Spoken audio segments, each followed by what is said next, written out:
A blessed day to everyone. I am Eliza Sendon and welcome again to day 241 of 365 daily devotion with Bible character edition. And today is July 29, 2026 and yung title natin devotion natin is God opposes the proud and blesses the humble. So for the character is si Prophet Daniel and book na tatalakayin natin ngayon is Daniel chapter 4. So ang summary neto, si Nebuchadnezzar na naginip. So, si Nebuchadnezzar siya yung king during the first exile ng Jerusalem sa Babylonia. So, yung panaginip niya, may nakita siyang isang tanyag na puno, mighty tree, at isang tagabantay. Ngayon, sabi ng tagabantay, putulin yung puno, pero hindi ia-uproot. Kumbaga, hahatiin lang yung puno. At yung naiwan na parte nun ay gagapo sa bronze na bakal. So, si Prophet Daniel, ininterpret niya itong puno na ito as si Nebuchadnezzar. Dahil si Nebuchadnezzar, tingin niya sa sarili niya, mighty. Megalomania kasi siya. Yung sa tingin niya, powerful siya, all authority ay nasa kanya. Ngayon, hinambol siya ng Diyos, kaya sa panaginip niya, pinutol yung puno. Binagsak siya, hanggang hindi niya kinikilala ang Diyos, si Yahweh na tunay na Diyos. So, ending ng chapter 4 ay si Nebuchadnezzar, binagsak siya ng Diyos, bagamat nagpakumbaba siya, ang Lord ni-restore ang kanyang mga kayamanan. Yung status niya, doble pa, higit pa dun sa meron siya bago siya ibagsak ng Panginoon. Kaya, sa ating katuruan, number 1, God give power, wealth, and glory to whoever He wishes. So, nasa kamay yun ng Panginoon kasi God is sovereign. Kayang-kaya niya ibigay yung kayamanan, kapangyarihan sa taong gustuhin niya. But, kung kaya itong ibigay ng Diyos, syempre, kaya rin itong kunin ng Diyos, bawiin ng Diyos.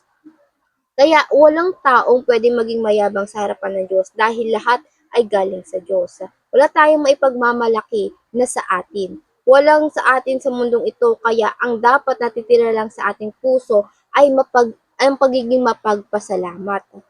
Pangalawa, human must humble themselves before God and give Him all the glory. Whoever or whatever achievement, additional asset na meron tayo, dapat nagdudulot iyon na maging mapagkumbabang tao tayo, may mapagpakumbabang puso tayo sa harapan ng Panginoon. The more wealth you have, the more humbly you are dapat. Hindi nag-upgrade yung buhay mo, yung pamumuhay mo, nag-upgrade yung sahod mo, yung buhay mo ay sobrang taas na rin. So, unlike Nebuchadnezzar, akala niya kasi sa kanya lahat meron siya, hindi niya alam na ang Diyos nagbigay nun, lahat na at ng yun na meron siya, ginamit lang siya ng Diyos, kaya meron siyang ganun. So, Daniel chapter 4 verse 28, but all these things did happen to King Nebuchadnezzar. He, as he looked out across the city, he said, look at this great city of Babylon. By my own mighty power, I have built this beautiful city. So, inangkin niya yung credit, yung acknowledgement na dapat sa Diyos. Sa verse 31, biglang may isang boses na mula sa langit at sinabi, O King Nebuchadnezzar, this message is for you. You are no longer ruler of this kingdom. You will be driven from human society. Ihiwalay ka at you will live in the field with the wild animals and you will eat grass like a cow. So, naging mas mababa pa siya sa mga hayop. 7 period of time will pass while you live this way until you learn that the Most High rules over the kingdom of the world. So, napakabuti pa rin ng Panginoon kasi bagamat mayabang siya, binigyan pa siya ng pagkakataon na ibalik ng Panginoon kung anong meron siya basta't kilalanin niya, i-glorify niya ang Panginoon na sa kanya ito yung glorious na meron siya ngayon ay sa Diyos at hindi sa sarili. And pangatlo, God opposes the proud but give grace to the humble. Isang senyalis na kalaban ng Diyos ang isang tao ay kapag mayabang na ito. Walang mayabang na tao ang hindi pinapalampas ng Diyos. So, if you don't want to experience what happened to Nebuchadnezzar, then humbly yourself even in the small achievement. Ibigay mo lahat ng parangal at papuri sa Panginoon. And sa verse 34, sabi na, after this time had passed, Sabi ni Nebuchadnezzar, look up to heaven. My sanity returned, and I praised and worshiped the Most High and honored the one who live forever. So, nagpakumbaba siya. So, the Lord restore him. What implying in this passage, in this verse, is that the Lord humbling judgment and blessing can be in the same person.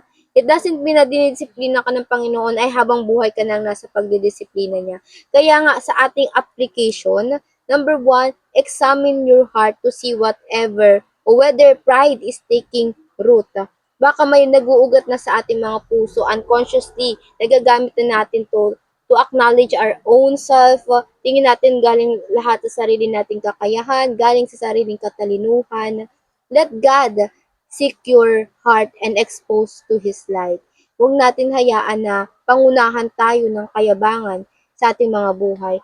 Ang pangalawa, always give thanks to the Lord for all His blessings. Grateful heart is a remedy for a proudful self. Kasi kapag tayo marunong magpasalamat, practice na rin yun na pag-acknowledge natin sa Lord sa lahat ng kanyang ibinibigay sa ating kakayahan, katalinuhan, at lahat ng ating nagagamit to achieve many. And a grateful heart causes us a humble character. And pangatlo, give God the glory for every success and achievement. Ito yung bayad natin sa bawat provision, sa bawat ibinibless sa atin ng Panginoon. Glorify His name to every success and achievement. Once we glorify ourselves, ibabagsak tayo ng Diyos. Kaya palagi tayo mag-ingat sa ating mga ginagawa at iniisip.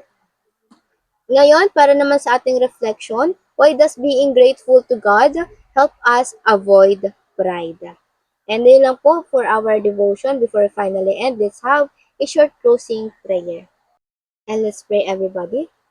Heavenly Father, thank you for always blessing us, for seeking our hearts, Lord God. Tingnan mo ito, Panginoon, at i-expose mo ng inyong liwanag, Panginoon, itong mga natatago sa aming mga puso, Panginoon.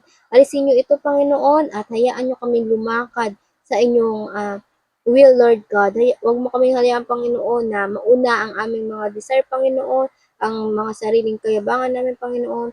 Expose us early, Lord God, nang hindi na ito yumabong pa, Panginoon.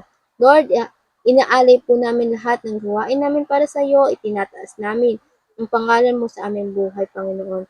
Lord, help us, Lord, na marami pang tao ang makarinig nito at maabot ng iyong mga salita, Panginoon. Ikaw na ang bahala, Panginoon, sa mga taong gusto mong maabot, Panginoon, through us, Lord God. In Jesus' name, Lord God, we ask for provision, Lord God. We ask for the strength and knowledge, Lord God. Ikaw na po ang siyang tumulong sa amin, Panginoon. Ayun lang po, in Jesus' name I pray. Amen and amen and amen. At ayun na po, I hope marami tayong natutunan at matututunan pa. And I pray na sama-sama sana tayo lumago para sa Panginoon. See you again tomorrow for our devotion. Have a nice day ahead and God bless.